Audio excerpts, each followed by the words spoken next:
Hello po, magandang hapon po sa lahat. Ako po si Emeline Tibio. 34 years old. I'm low vision. Nakatira po ako sa Barangay Lamigan, Ayungon, Negros Oriental. Tapos yung sitio ko po, sitio Binongbong po. Ang disability ko po ay visual po. Sisimula po ito nung ako ay 17 years old po. Nag-aaral ng grade 6. Pag-aral ko po noon, malabo na yung paningin ko. Tapos, biglang nawala yung paningin ko po. Nung nagpa-check up po ako doon sa Cebu, sa Chunghwa Hospital, ang finding po ay katarata. 50,000 po yung hiningi sa akin, pero wala naman po akong pera. Tapos, umuwi po ako dito. Nagpapatuloy po kahit blind na po ako. Sa age ko po na 21 ay naliser yung isa ko pong mata. Ang pangalawa kong mata ay inooperahan po doon sa Bacolod po, sa Riverside. Kasi stage 4 na daw yung yung isang mata ko po.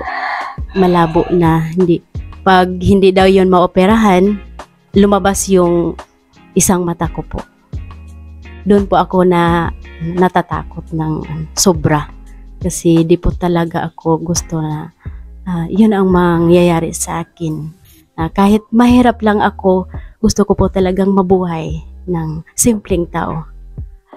Na-overcome ko po yung disability ko po.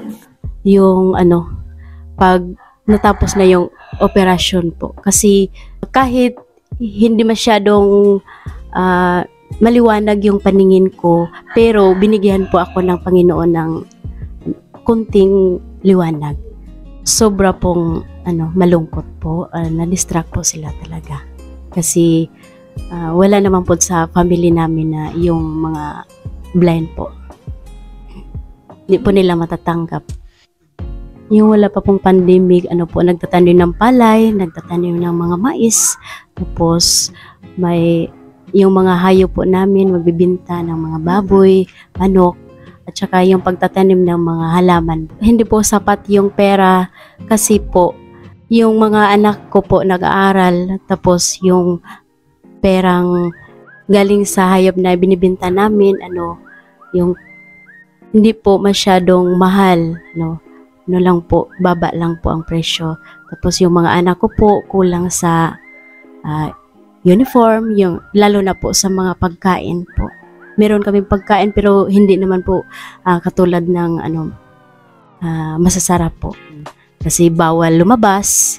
Sobrang naepektuhan po yung kabuhayan namin kasi po lalo na po sa pagbibinta ng mga gulay, wala naman pong bilihan noon.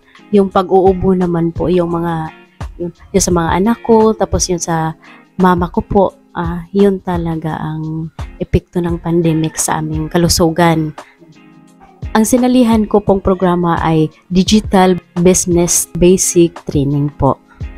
Nalaman ko po doon sa pagpunta ko po sa Dumaguete, pag-seminar training, basic training po namin doon. Yung dapat malaman na sa akin po, walang kaalam-alam po. Pero doon sa Atrib, marami po akong natutunan doon. Lalo na po sa pagbibinta ng mga gulay, yun sa aking business.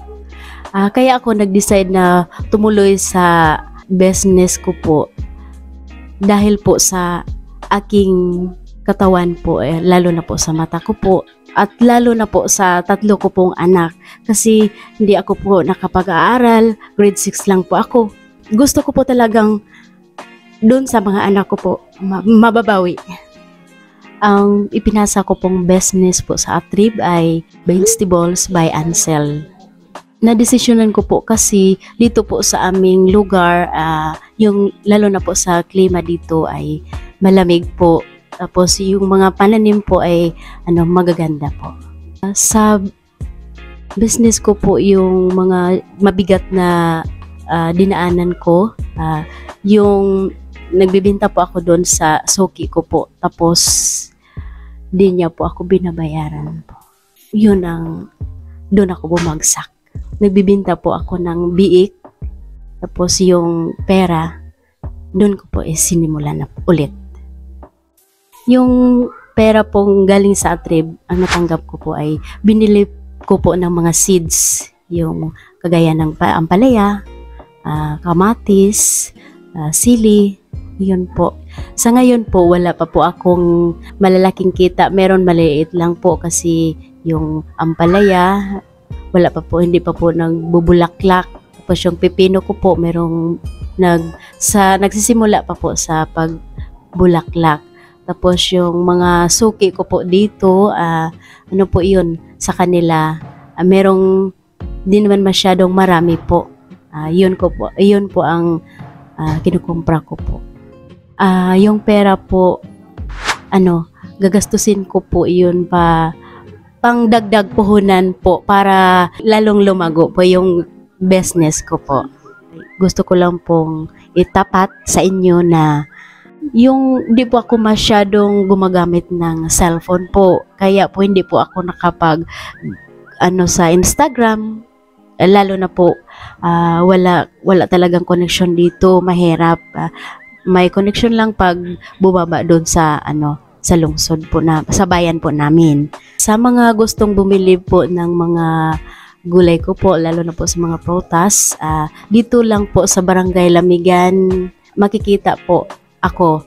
Tapos ang mga official po dito ay kilala po ako. Sa akin po, meron na bago po.